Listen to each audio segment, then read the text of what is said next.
So okay, so ಇದು very important ಶ್ಲೋಕ ನಮಗೆ. ತದ್ವಿದ್ಧಿ ಪ್ರಣಿಪಾತೇನ ಪರಿಪ್ರಶ್ನೇನ ಸೇವೆಯ ಉಪದೇಶಂತಿ ತೇ ಜ್ಞಾನಂ ಜ್ಞಾನಿನಃ ತತ್ವದರ್ಶಿನಃ. ಅದು ಕೂಡ ತತ್ವದರ್ಶಿನಃ ಅಂತ ನಮಗೆ ಸ್ಪಷ್ಟವಾಗಿ ಹೇಳೋದು ಅವರ ಆಚಾರ್ಯರು, ಒಬ್ಬ ಶುದ್ಧ ಭಕ್ತರು. ಅವರು ಈ ಸತ್ಯವನ್ನು ಅವರು ಸಾಕ್ಷಾತ್ಕಾರ ಮಾಡ್ಕೊಂಡಿದ್ದಾರೆ.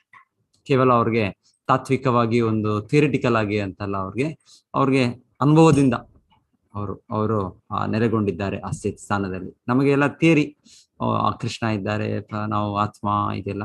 ಆದ್ರೆ ಇದು ತತ್ವದರ್ಶಿ ಅಂದ್ರೆ ಹೇಳೋದು ಅದು ಸಂಪೂರ್ಣ ಅವರು ಎಷ್ಟು ಇದು ಮುಂದುವರೆದಿದ್ದಾರೆ ಅಂದ್ರೆ ಭೌತಿಕ ಕಲ್ಮಶದಿಂದ ಮುಕ್ತರಾಗಿ ಅದು ಅವರಲ್ಲಿ ಅವರ ಜೀವನದಲ್ಲಿ ಸ್ಥಿತಪ್ರಜ್ಞರು, ಒಂದು ರೀತಿಯಲ್ಲಿ ಸ್ಥಿತಪ್ರಜ್ಞರು ಅಂತಾನೆ ಹೇಳ್ಬೋದು ತತ್ವದರ್ಶಿ ಅಂದ್ರೆ ಆಕ್ಚುಲಿ. ಸೊ ಆಚಾರ್ಯರು ಅವರು, ಸೊ ಅಂತ ಅವರ ಆಶ್ರಯದಲ್ಲಿ ನಾವು ಮಾಡಬೇಕು ಅಂತ.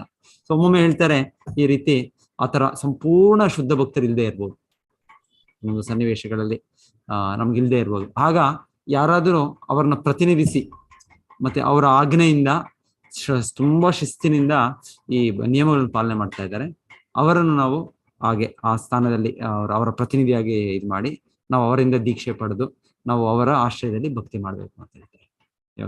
ಇವಾಗ ಒಮ್ಮೆ ಭಕ್ತರು ಹೇಳೋದು, ಇವಾಗ ಪ್ರಭುಪಾದರು ಅವರು ನೋ ಡೌಟ್ ಅವರ ಕೆಲಸದಿಂದ ಅವರ ಒಂದು ಇದರಿಂದ ಅವರು ಆ ಸ್ಥಾನದಲ್ಲಿದ್ದಾರೆ. ಆದ್ರೆ ನಂತರ ಬೇರೆಯವರು ಇದ್ದಾರೋ ಇಲ್ವೋ ಅಂತ ಒಂದು ಪ್ರಶ್ನೆ ಬರ್ಬೋದು. ಸೊ ಇಲ್ಲ, ಇದ್ದಾರೆ ತುಂಬಾ ಜನ ಪ್ರಭುಪಾದ ಸೇವೆ ಮಾಡೋ ಭಕ್ತರು, ತುಂಬಾ ಅಡ್ವಾನ್ಸ್ಡ್ ಇದ್ದಾರೆ, ತುಂಬಾ ಇದರ ಒಂದು ಆ ಸ್ಥಿತಿಯಲ್ಲಿ ಇದ್ದಾರೆ, ತುಂಬಾ ದೊಡ್ಡ ಇದರಲ್ಲಿ ಇದ್ದಾರೆ. ಆದ್ರೆ ಒಮ್ಮೆ ನಮಗೂ ಕೂಡ ಗುರುತಿಸದೆ ಹೋಗ್ಬೋದು, ನಮ್ಗೆ ಅವ್ರು ನಿಜವಾಗ್ಲೂ ಅಷ್ಟು ಅಡ್ವಾನ್ಸ್ ಆಗಿದಾರ, ನಿಜವಾಗ್ಲೂ ಅವರು ತತ್ವದರ್ಶಿಗಳ, ಆ ರೀತಿಯಾಗಿ ಆಗ್ಬೋದು. ಹಾಗಾಗಿ ನಮಗೆ ಪ್ರಭುಪಾದರು ಹೇಳೋದು ಏನು ಇಲ್ಲ ಅಂದ್ರೂ ಅಟ್ಲೀಸ್ಟ್ ನೀವು ನೋಡ್ಬೋದು, ದೇ ಆರ್ ಸ್ಟ್ರಿಕ್ಟ್ಲಿ ಫಾಲೋಯಿಂಗ್. ಇದೇನ್ ನಿಯಮಗಳಿದೆ ಇವಾಗ ಆಚಾರ್ಯ ಶಿಲ ಪ್ರಭುಪಾದ ಕೊಟ್ಟರು ನಿಯಮಗಳು, ಆಚಾರ್ಯರು ಜಗದ್ಗುರು ಶಿಲ ಪ್ರಭುಪಾದರು ಅವ್ರು ಕೊಟ್ಟರು ನಿಯಮಗಳು, ಅವ್ರ ಶಿಷ್ಯರು ಅವ್ರು ಯಾರು ಶಿಸ್ತದಿಂದ ಮಾಡ್ತಾ ಇದ್ದಾರೆ. ಸೊ ಅವ್ರನ್ನ ಪ್ರತಿನಿಧಿಸಿ ಇರೋದ್ರಿಂದ ನಾವು ಅವರ ಆಶ್ರಯದಲ್ಲಿ ನಾವು ಭಕ್ತಿ ಕಾರ್ಯಗಳನ್ನು ಮಾಡ್ಬೇಕು. ಸೊ ಹಾಗೆ ಇಸ್ಕಾನ್ ನಲ್ಲಿ ಈಗ ದೀಕ್ಷೆ ವಿಧಾನದಲ್ಲಿ, ದೀಕ್ಷಾ ಕಾನೂನಿನಲ್ಲಿ ಹಾಗೆ ಆ ಕೊಟೇಶನ್ಸ್ ನೀವು ಸ್ಟಡಿ ಮಾಡಿದ್ರೆ, ಫೌಂಡರ್ ಆಚಾರ್ಯ ಅಂತ ಒಂದು ಪುಸ್ತಕನೇ ಒಂದು ಇದೆ. ನಾವು ದೀಕ್ಷೆ ತಗೊಳ್ಳೋ ಮುಂಚೆ ಅದೆಲ್ಲ ಸ್ಟಡಿ ಮಾಡ್ಬೇಕು, ಅದೆಲ್ಲ ಪುಸ್ತಕಗಳು, ಒಂದು ಲೇಖನ, ಅದೆಲ್ಲ ನಾವು ಅರ್ಥ ಮಾಡ್ಕೊಳ್ಬೇಕು. ಸೊ ಅಲ್ಲಿ ಆ ಸ್ಟೇಟ್ಮೆಂಟ್ ನ ತುಂಬಾ ಒತ್ತಾಯ ಇಟ್ಟು ಹೇಳ್ತಾರೆ. ಈ ತರ ಒಂದೊಂದ್ಸಲ ಇರ್ಬೋದು, ಆತರ ಮುಕ್ತ ಪುರುಷರಿಲ್ಲದೆ ಇರ್ಬೋದು ಅವರು. ಸಾಧಾರಣವಾಗಿ ಈ ಗುರುಷ್ಯ ಪರಂಪರೆಯಲ್ಲಿ ಬರೋರೆಲ್ಲ ಮುಕ್ತ ಪುರುಷರು. ಇವಾಗ ನೀವು 32 ಜನ ಪಟ್ಟಿ ನೋಡ್ತೀರಾ ಭಗವದ್ಗೀತೆ ಯಥಾರೂಪದಲ್ಲಿ, ಎಲ್ಲ ಮುಕ್ತ ಪುರುಷರು. ಬ್ರಹ್ಮ, ನಾರದ, ವ್ಯಾಸ, ಮಧ್ವಾಚಾರ್ಯ, ಇನ್ನು ಮಧ್ವಾಚಾರ್ಯ ಇದೆಲ್ಲ ಬೇರೆ ಬರ್ತಾರೆ, ಪದ್ಮನಾಭ ತೀರ್ಥ, ಜಯತೀರ್ಥ, ಜ್ಞಾನ ಸಿಂಧು, ಒಬ್ಬೊಬ್ಬರು ಆಚಾರ್ಯರು ಎಲ್ಲ ಅವ್ರೆಲ್ಲ ಹೇಳ್ತಾರೆ ಸಾಧಾರಣ ಇವರಲ್ಲ, ಅವರೆಲ್ಲ ಭಗವಂತನ ನಿತ್ಯ ನಿತ್ಯ ಸಂಗಿಗಳು ಇವರೆಲ್ಲ. ಸೊ ಹಾಗಿರೋರು. ನೆಕ್ಸ್ಟ್ ಚೈತನ್ಯ ಮಹಾಪ್ರಭು, ಚೈತನ್ಯ ಮಹಾಪ್ರಭು ನಂತರ ಈ ಗೋಸ್ವಾಮಿಗಳಂದ್ರೆ ನೇರವಾಗಿ ಶ್ರೀಮತಿ ರಾಧಾರಾಣಿಯ ಇವರು ಏನ್ ಹೇಳ್ತಾರೆ, ಗೋಪಿಕೆಯರು, ಇವರು ಮಂಜರಿಗಳು ಅಂತ ಹೇಳ್ತಾರೆ. ರೂಪ ಗೋಸ್ವಾಮಿ, ಸನಾತನ ಗೋಸ್ವಾಮಿ, ಜೀವ ಗೋಸ್ವಾಮಿ, ರಘುನಾಥ ಭಟ್ಟ ಗೋಸ್ವಾಮಿ, ರಘುನಾಥ್ ದಾಸ್ ಗೋಸ್ವಾಮಿ, ಗೋಪಾಲ್ ಭಟ್ಟ ಗೋಸ್ವಾಮಿ, ನೆಕ್ಸ್ಟ್ ಬರೋರು ಕೃಷ್ಣದಾಸ್ ಕವಿರಾಜ್ ಗೋಸ್ವಾಮಿ, ನೆಕ್ಸ್ಟ್ ನರೋತ್ತಮ ದಾಸ್ ಠಾಕೂರ್, ನೆಕ್ಸ್ಟ್ ಬರೋದು ವಿಶ್ವನಾಥ್ ಚಕ್ರವರ್ತಿ ಠಾಕೂರ್, ನೆಕ್ಸ್ಟ್ ಬರೋದು ಜಗನ್ನಾಥ್ ದಾಸ್ ಬಾಬಾಜಿ, ಈ ನೆಕ್ಸ್ಟ್ ಭಕ್ತಿ ವಿನೋದ್ ಠಾಕೂರ್.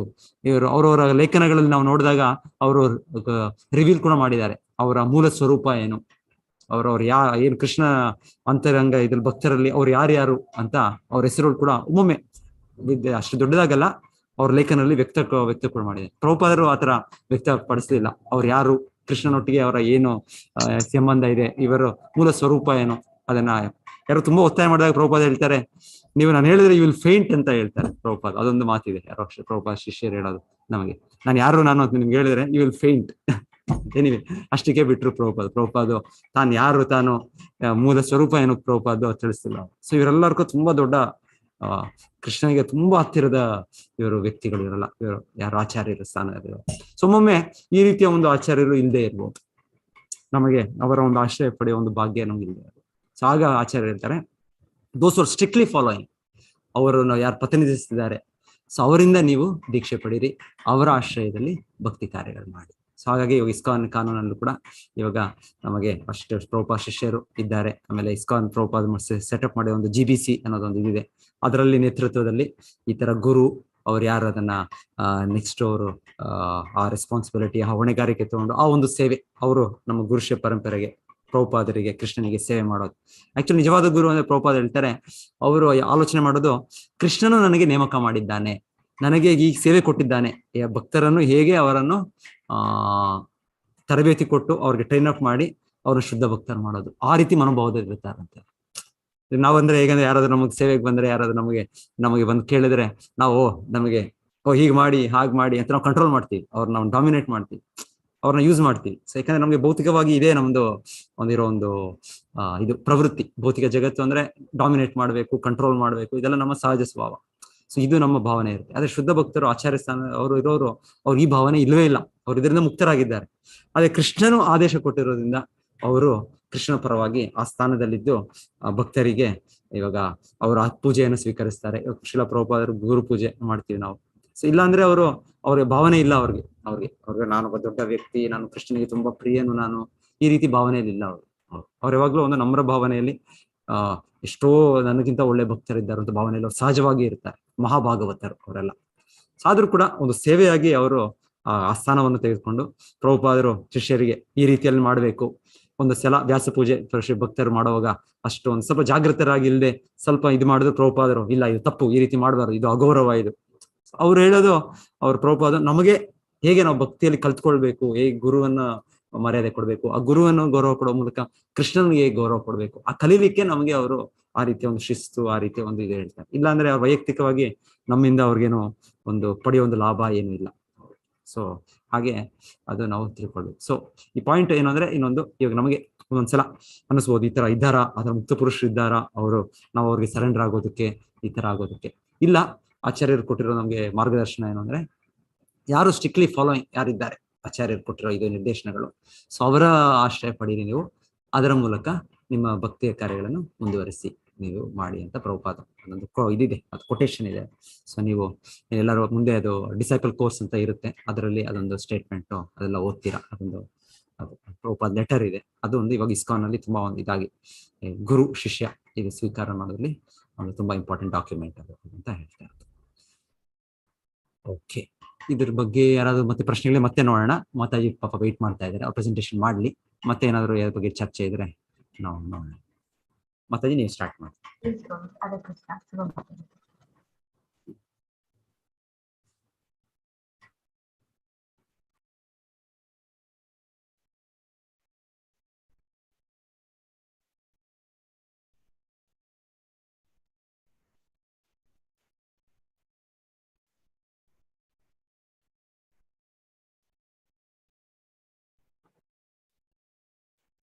ಹರೇ ಕೃಷ್ಣ ಪ್ರಭುಜಿ, ಎಲ್ರಿಗೂ ಹರೇ ಕೃಷ್ಣ.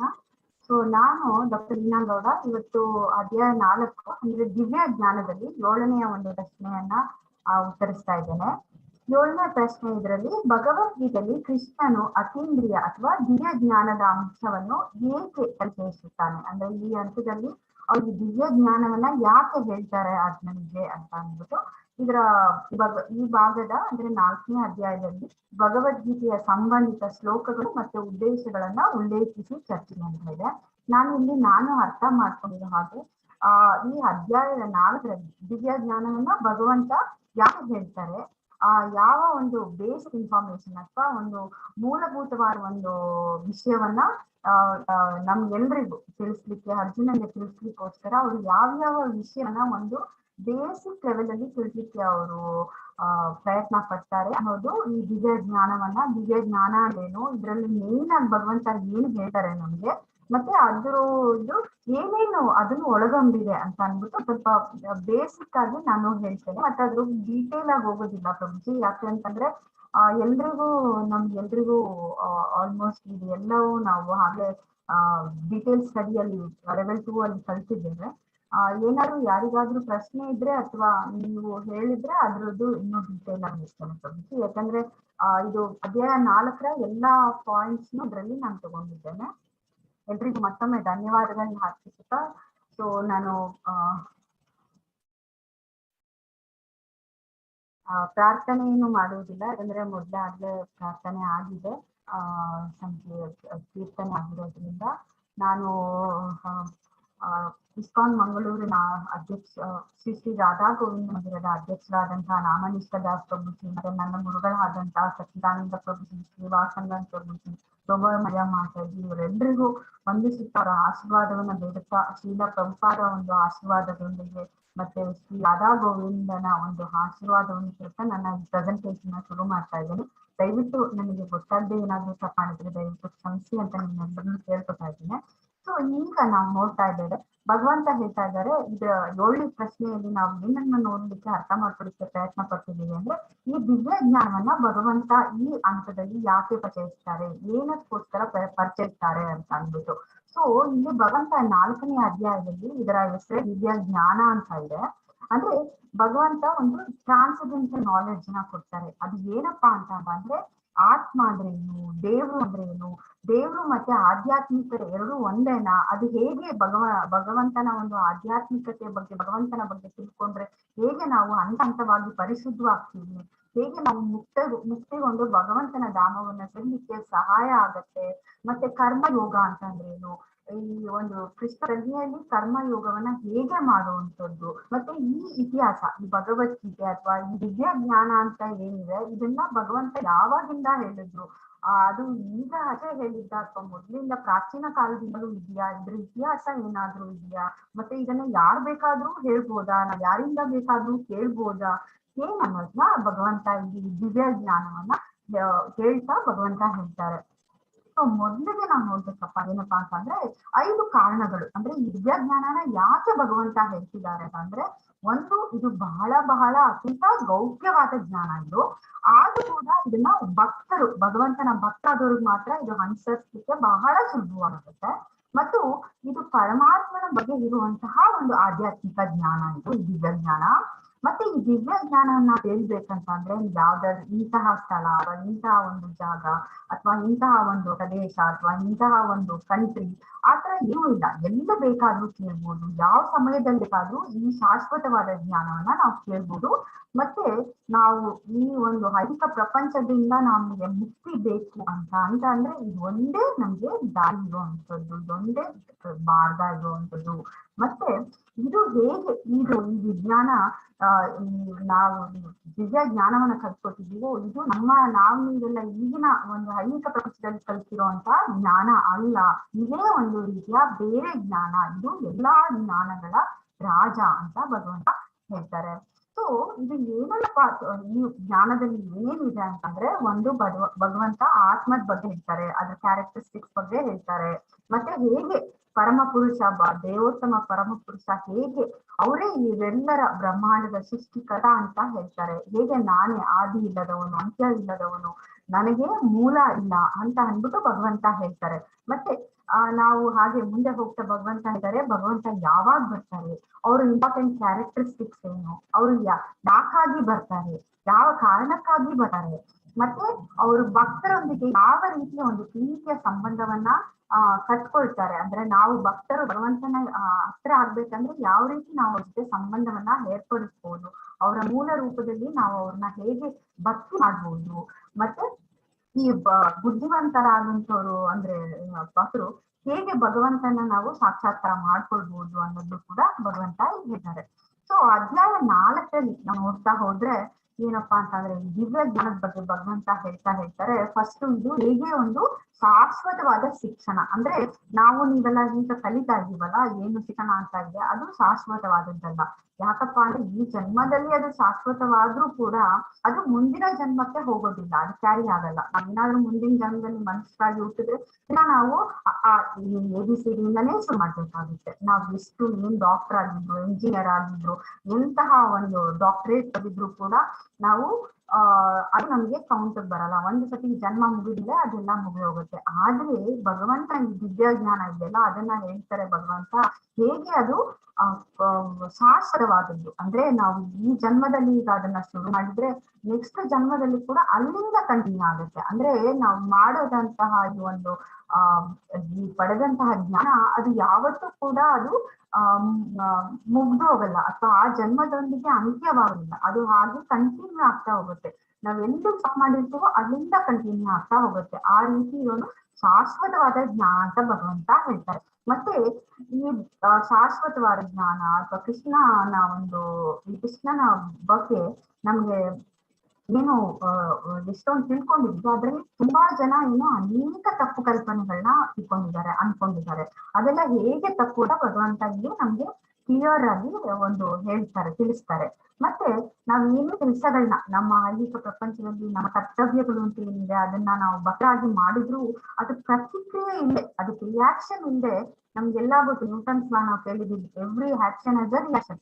ಬಟ್ ಇಲ್ಲಿ ಭಗವಂತನ ಭಕ್ತರಿಗೆ ಒಂದು ಸ್ಪೆಷಲ್ ಒಂದು ಪವರ್ ಕೊಟ್ಟಿದ್ದಾನೆ ಭಗವಂತ. ಆ ರಿಯಾಕ್ಷನ್ ಇಂದ ಆಕ್ಷನ್ ಹೇಗ್ ಮಾಡ್ಬೋದು ಅಂತ ಕೂಡ ಭಗವಂತ ತಿಳಿಸ್ತಾರೆ. ಮತ್ತೆ ಈ ದಿವ್ಯ ಜ್ಞಾನದಲ್ಲಿ ಇನ್ನೊಂದು ಕೊನೆಯದಾಗಿ ಅವ್ರು ಹೇಳ್ತಾರೆ, ಹೇಗೆ ಅಂದ್ರೆ ಈ ನಮ್ಮ ಕಲಿಯುಗದ ಯಜ್ಞ ಯಾವುದು ಅನ್ನೋದ, ಅಂದ್ರೆ ಬೇರೆ ಬೇರೆ ಯುಗಕ್ಕೆ ಬೇರೆ ಬೇರೆ ಯಜ್ಞ ಇತ್ತು, ಕಲಿಯುಗದ ಯಜ್ಞ ಯಾವುದು ಅಂತ ಭಗವಂತ ಹೇಳ್ತಾರೆ.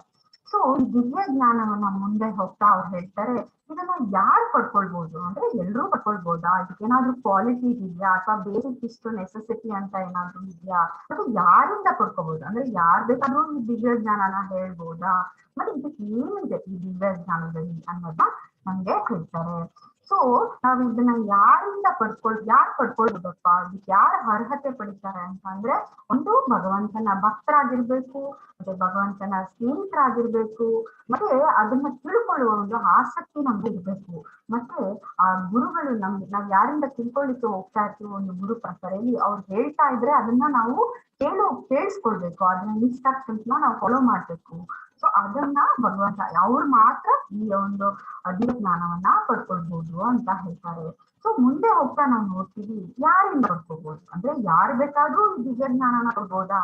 ನಾವು ಈಗ ಐಹಿಕ ಪ್ರಪಂಚದಲ್ಲಿ ನೋಡ್ತಾ ಇದ್ದೇವೆ, ಇದು ಫಸ್ಟ್ ಆಫ್ ಆಲ್ ಶಾಶ್ವತ ಇಲ್ಲ, ಬರೀ ಟೆಂಪ್ರವರಿ ನಾಲೆಡ್ಜ್ ಇದು. ಅಂತಹ ಒಂದು ಶಿಕ್ಷಣ ಪಡಲಿಕ್ಕೆ ನಾವು ಒಂದು ಸಣ್ಣ ಮಗುಗೆ ಈಗ ನೋಡಿರ್ಬೋದು, ನೀವು ತಂದೆ ತಾಯಿಗಳು ನಮ್ ಸುತ್ತಮುತ್ತ ನೋಡ್ತೀವಿ, ನಾವು ಕೂಡ ಮಾಡಿರ್ತೇವೆ, ಒಂದು LKG ಸೇರ್ಸ್ಲಿಕ್ಕೆ ಮಕ್ಕಳನ್ನ ಅಥವಾ ಪ್ಲೇ ಗ್ರೂಪ್ ಸೇರ್ಸ್ಲಿಕ್ಕೆ ಮಕ್ಕಳನ್ನ ಎಷ್ಟು ವಿಚಾರ ಮಾಡ್ತೀವಿ. ಆ ಸ್ಕೂಲ್ ಚೆನ್ನಾಗಿದ್ಯಾ, ಈ ಸ್ಕೂಲ್ ಚೆನ್ನಾಗಿದ್ಯಾ, ಇದ್ರದ್ದು ರಿಸಲ್ಟ್ಸ್ ಚೆನ್ನಾಗಿ ಬರ್ತಿದ್ಯಾ, ಇದು ಓದೋ ಮಕ್ಕಳು ಚೆನ್ನಾಗಿ ಒಳ್ಳೆ ಬುದ್ಧಿವಂತರಾಗ್ತಾ, ಏನೇನ್ ಆಕ್ಟಿವಿಟೀಸ್ ಇದೆ, ಎಷ್ಟು ತಲೆ ಕೆಡ್ಸ್ಕೊತೀವಿ ಅಂತ ಅಂದ್ರೆ ತುಂಬಾ ತಲೆ ಕೆಡ್ಸ್ಕೊತೀವಿ. ಆದ್ರೆ ಈ ದಿವ್ಯ ಜ್ಞಾನವನ್ನು ಅದನ್ನ ಯಾರ್ ಬೇಕಾದ್ರೂ ಹೇಳ್ಕೊಡ್ಬೋದಾ. ನಾವ್ ಎಷ್ಟು ಈಗ ನೋಡಿದೀವಿ, ಎಷ್ಟು ಕಪಟಿಗಳು ಇರ್ತಾರೆ ಕಲಿಯುಗದಲ್ಲಿ ಅಂತ ಅಂದ್ರೆ ಎಲ್ಲರೂ ಯಾರೆಲ್ಲಂದ್ರೆ ಎಲ್ಲರೂ ನಾವು ಮೊದ್ಲೇ ಮಂದಮತಿಗಳು, ಕಲಿಯುಗದ ಜನರು ಎಲ್ಲರನ್ನೂ ಫಾಲೋ ಮಾಡ್ತೀವಿ, ಎಲ್ಲರೂ ಗುರುಗಳಂತ ಸ್ವೀಕಾರ ಮಾಡ್ಬಿಡ್ತೀವಿ. ಅದಕ್ಕೆ ಭಗವಂತ ಎಚ್ಚರಿಕೆ ಕೊಡ್ತಿದ್ದಾರೆ, ಅಂದ್ರೆ ಯಾರ್ ಬೇಕಾದ್ರೂ ಹೇಳ್ಬಿಡ್ಬೋದಾ ಇದನ್ನ, ಖಂಡಿತ ಇಲ್ಲ. ಇದು ಏನಿದ್ರು ಒಂದು ಬೋನಾಫೈಡ್ ಅಂದ್ರೆ ಒಂದು ಗುರು ಪರಂಪರೆಯಿಂದ ಮಾತ್ರ ಬಂದಿರ್ಬೇಕು, ಆಗಷ್ಟೇನೆ ನೀವು ಹೇಗೆ ಎಲ್ಲವನ್ನು ಈ ಡಿಗ್ರಿ ಇಂದ ಇದು ಸರ್ಟಿಫೈಡ್ ಇದು ಗೌರ್ಮೆಂಟ್ ರೆಕಗ್ನೈಸ್ಡ್ ಈ ಕೆಲಸ, ಇಲ್ಲಿ ಡಿಗ್ರಿ ತಗೊಂಡ್ರೆ ನಮ್ಗೆ ಬೇರೆ ಕಡೆ ಎಲ್ಲ ಕೆಲಸ ಸಿಗತ್ತಾ, ಇದು ಪ್ಲೇಸ್ಮೆಂಟ್ ಸಿಕ್ಕತ್ತಾ, ಹೇಗೆ ವಿಚಾರ ಮಾಡ್ತೀವೋ ಹಾಗೆ ಈ ಭಗವಂತನ ಜ್ಞಾನ ಕೂಡ ಯಾರಿಂದ ಅಂದ್ರೆ ಎಲ್ಲರಿಂದ ನಾವು ತಗೊಳ್ಲಿಕ್ಕಾಗ ಇದು ಒಂದು ಗುರು ಪರಂಪರೆಯಿಂದ ಮಾತ್ರ ಬರ್ಬೇಕಂತ ಭಗವಂತ ಹೇಳ್ತಾರೆ. ಮತ್ತೆ ಜ್ಞಾನವನ್ನ ಹೇಗ್ ನಾವು ಪಡಿಬಹುದು ಅಂತಂದ್ರೆ ಒಂದು ಭಗವಂತನಿಗೆ ಸಂಪೂರ್ಣ ಶರಣಾಗತರಾಗೋದ್ರಿಂದ, ಮತ್ತೆ ಗುರುವನ್ನ ತಿಳ್ಕೊಳ್ಳೋದ್ರಿಂದ, ಮತ್ತೆ ಭಗವಂತನ ಭಕ್ತರ ಸೇವೆ ಮಾಡೋದ್ರಿಂದ ನಮ್ಗೆ ಈ ಒಂದು ಜ್ಞಾನವನ್ನ ನಾವು ಹಂತ ಹಂತವಾಗಿ ಪಡಿಬಹುದು ಅಂತ ಹೇಳ್ತಾರೆ. ಸೊ ತಿಳ್ಕೊಂಡ ಹಾಗೆ ಹೇಗೆ ಇದನ್ನ ಒಂದು ಗುರು ಪರಂಪರೆಯಿಂದ ಮಾತ್ರ ತಿಳ್ಕೊಳ್ಬೇಕು, ಅದು ಯಾರಂದ್ರೆ ಅವರಿಂದ ನಾವು ಈ ಜ್ಞಾನವನ್ನ ಪಡೀಲಿಕ್ಕಾಗೋದಿಲ್ಲ ಅಂತ ಭಗವಂತ ಹೇಳ್ತಾರೆ. ಸೊ ಒಂದು ಇಲ್ಲಿ ನಾವು ಅರ್ಥ ಮಾಡ್ಕೋಬೇಕು ಏನಪ್ಪಾ ಅಂತ ಅಂದ್ರೆ ಈ ಜ್ಞಾನವನ್ನ ನಾವು ಗುರು ಪರಂಪರೆಯಿಂದ ಪಡೆದಾಗ ಮಾತ್ರ ಈ ಜ್ಞಾನದ ಮಹಿಮೆ ನಮ್ಗೆಲ್ಲ ಅರ್ಥ ಆಗುತ್ತೆ. ಇಲ್ಲೇ ಇದ್ರೆ ಅದು ವೇಸ್ಟ್ ಆಗುತ್ತೆ. ಯಾಕಂದ್ರೆ ಅವರ ಒಂದು ಅಭಿಪ್ರಾಯಗಳನ್ನ ಹಾಕಿ ಅದನ್ನ ಮುರಿಸಿ ಅದರಲ್ಲಿ ಎಷ್ಟೊಂದು ಸತಿ ಪ್ರಭುಪಾದವರೇ ಹೇಳಿದ್ದಾರೆ, ಅವರು ಎಷ್ಟು ಕಡೆ ಭಗವದ್ಗೀತೆಯ ಒಂದು ತಿಳುವಳಿಕೆ ಅಥವಾ ಆ ಭಗವದ್ಗೀತೆಯ ಬಗ್ಗೆ ಚರ್ಚೆಗಳೆಲ್ಲ ಇದ್ದಾಗ ಅವ್ರು ಹೋದಾಗ ಕೆಲವೊಂದ್ ಕಡೆ ಅವರು ಅಲ್ಲಿ ಕೃಷ್ಣನೇ ಇಲ್ವಂತೆ ಆ ಭಗವದ್ಗೀತೆಯ ಚರ್ಚೆಯಲ್ಲಿ, ಆ ತರದ ಸಂದರ್ಭಗಳನ್ನ ಕೂಡ ನೋಡಿದ್ದಾರೆ. ಸೊ ಇಂತಹ ಕಡೆ ನಾವು ಕೇಳಿದ್ರೆ ಅದ್ರ ಮಹಿಮೆ ಅರ್ಥ ಆಗೋದಿಲ್ಲ. ಆದ್ರೆ ಈ ಭಗವಂತನ ಒಂದು ದಿವ್ಯ ಜ್ಞಾನವನ್ನ ಗುರು ಪರಂಪರೆಯಲ್ಲಿ ಕೇಳಿದ್ರೆ ಪಾಪಿಯೂ ಸಹ ತನ್ನ ಎಲ್ಲಾ ದುಃಖಗಳಿಂದ ಬಿಡುಗಡೆ ಆಗ್ಬೋದು, ಇಂಥ ಪರಮ ಪಾಪಿಯೂ ಕೂಡ ಬಿಡುಗಡೆ ಆಗ್ಬೋದು ಅನ್ನೋದನ್ನ ನಾವು ತಿಳ್ಕೊಬಹುದು. ಮುಂದೆ ಹೋಗ್ತಾ ಇಲ್ಲಿ ಏನಪ್ಪಾ ಹೇಳತ್ತೆ ಅಂದ್ರೆ ಭಗವಂತ ಯಾವಾಗ ಕಾಣಿಸ್ಕೊಳ್ತಾನೆ, ಈ ಜ್ಞಾನ ಪಡೆಯೋದ್ರಿಂದ ನಮ್ಗೆ ಏನ್ ಲಾಭ ಆಗತ್ತೆ, ಇದನ್ನೆಲ್ಲ ಭಗವಂತ ಹೇಳ್ತಾ ಹೋಗ್ತಾರೆ. ಸೊ ಅವ್ರು ಮುಂದೆ ಹೋಗ್ತಾ ಹೇಳ್ತಾರೆ, ಅವರು ಭಗವಂತ ಯಾವಾಗ ಕಾಣಿಸ್ಕೊಳ್ತಾರೆ ಅಂದ್ರೆ ಅವರು ಭಗವಂತ ಯಾವಾಗಪ್ಪ ಕಾಣಿಸ್ಕೊಳ್ತಾರೆ ಅಂತ ಅಂದ್ರೆ ಯಾವಾಗ ಆ ಲೋಕದಲ್ಲಿ ಅಧರ್ಮ ಹೆಚ್ಚಾಗಿರುತ್ತೆ, ಧರ್ಮ ಸ್ಥಾಪನೆ ಆಗ್ತಾ ಇರೋಲ್ಲ ಅಂತ ಸಮಯದಲ್ಲಿ ಅವ್ರು ಏನ್ ಮಾಡ್ತಾರೆ, ಅಧರ್ಮ ಹೆಚ್ಚುತ್ತಾ ಇರ್ಬೇಕಾದ್ರೆ ಆಗ ನಾವು ಸ್ವಯಂ ಅವತಾರ ತಾಳ್ತೀನಿ. ಅದು ಭಗವಂತನ ಇಚ್ಛೆ ಅಂತೆ, ಅದು ನಮ್ಮೆಲ್ಲರ ಇಚ್ಛೆ ಅಂತ ಅಲ್ಲ, ಭಗವಂತನ ಇಚ್ಛೆ ಅಂತೆ ಅವರು ಅವತಾರ ತಾಳ್ತಾರೆ ಮತ್ತು ಅವರ ಮೂಲ ರೂಪದಲ್ಲಿ ಅವರು ಬರ್ತಾರೆ ಅಂತ ಹೇಳ್ತಾರೆ. ಎಲ್ಲಿ ಧರ್ಮದ ಅವನತಿ ಆಗುತ್ತೋ ಅಲ್ಲಿ ನಾನ್ ಬರ್ತೇನೆ ಅಂತ ಭಗವಂತ ಹೇಳ್ತಾರೆ. ಮುಂದೆ ಅವ್ರು ಯಾವಾಗಪ್ಪ ಕಾಣಿಸ್ಕೊಳ್ತಾರೆ ಅಂತಂದ್ರೆ ಅಲ್ಲಿ ನಾವು ಏನ್ ನೋಡ್ತೀವಿ, ಅದು ಸಜ್ಜನರನ್ನ ರಕ್ಷಿಸಲು ಮತ್ತೆ ದುಷ್ಟರನ್ನ ನಾಶ ಮಾಡ್ಲಿಕ್ಕೆ. ನೀವು ಆ ಚಿತ್ರದಲ್ಲಿ ಕೂಡ ನೋಡ್ತಿದ್ದೀರಾ ಹೇಗೆ ಕಂಸ ಮಹಾರಾಜ ದೇವಕಿ ಮತ್ತೆ ವಸುದೇವ ಮಹಾರಾಜರಿಗೆ ಎಷ್ಟು ಒಂದು ಆಕಾಶವಾಣಿ ಆಯ್ತು ಅಂತ ಅಂದ್ಬಿಟ್ಟು ಅವ್ರನ್ನ ಸಾಯಿಸ್ಲಿಕ್ಕೆ ಹೋಗ್ತಾ ಇದ್ದಾರೆ. ಅಂದ್ರೆ ಎಲ್ಲಿ ಅಂದ್ರೆ ಸಜ್ಜನರು ಅವರ ಭಕ್ತರನ್ನ ರಕ್ಷಿಸ್ಲಿಕ್ಕೋಸ್ಕರ ಭಗವಂತ ಬರ್ತಾರೆ. ಜಸ್ಟ್ ಅವರು ರಾಕ್ಷಸರನ್ನ ಇವ್ರನ್ನ ಕೊಲ್ಲಲಿಕ್ಕೋಸ್ಕರ ಭಗವಂತನೇ ಬರ್ಬೇಕಾದ ಅವಶ್ಯಕತೆ ಇಲ್ಲ. ಅವ್ರಿಗೆ ಅವರ ಭಕ್ತರಂದ್ರೆ ಅಷ್ಟು ಪ್ರೀತಿ ಇರತ್ತೆ. ಅಂತ ಸಮಯದಲ್ಲಿ ಅವರು ಪ್ರತಿಯೊಬ್ಬರಲ್ಲೂ ಅವತರಿಸ್ತಾರೆ ಅಂತ ಭಗವಂತ ಹೇಳ್ತಾರೆ.